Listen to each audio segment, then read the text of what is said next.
myself some summer cocktails. It's a fermented food drink and it's called Switchel.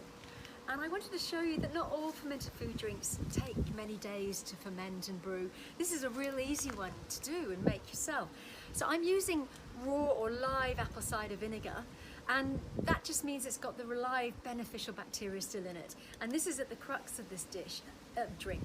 And I think you're going to really enjoy it. It's refreshing and delicious. You can use sparkling water or just fairly, simple plain water. I've used just some filtered water here. And here we go. This is 500 mils of water. And I'm popping in 2 good tablespoons of this live apple cider vinegar. And I'm also going to add in a little bit of honey, just to kind of counteract that slightly. And then this is up to you and your honey. I'm using raw honey, so beneficial as well. I'm using about a tablespoon of raw honey.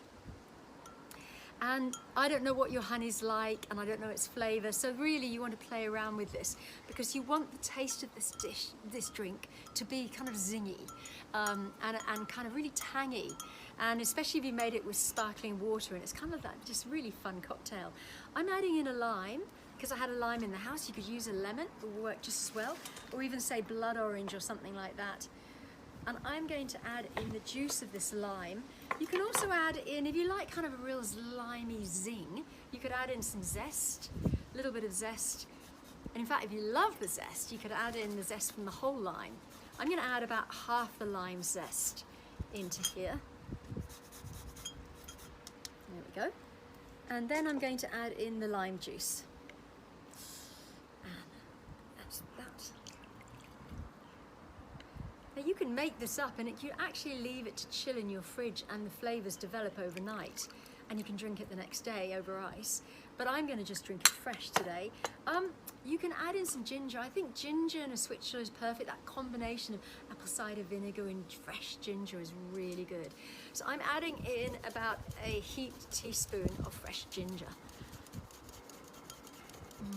Lovely. Now, if you don't have fresh ginger in the house, you can use dry ginger, the ground powdered ginger. That works just as well. And I would recommend you use about a quarter of a teaspoon would be really good. All right, so mix that in. Now, you could really play around with this. You could add in a little bit of turmeric powder if you wanted kind of a fun colour to it, a yellowy orange colour. I like it just like that. And what I do is I pour it over ice. Once it's had a really good mix. There we go. And I might sort of fun it up a little bit with a bit of a decoration. I'm not sure what I'd use. I could use some of this lime, the one that I didn't zest up, something like that. And there it is. It's a really refreshing drink, and if you made it with fizzy water or something, it becomes this kind of cocktail, and you can play around with it in different glasses. Enjoy.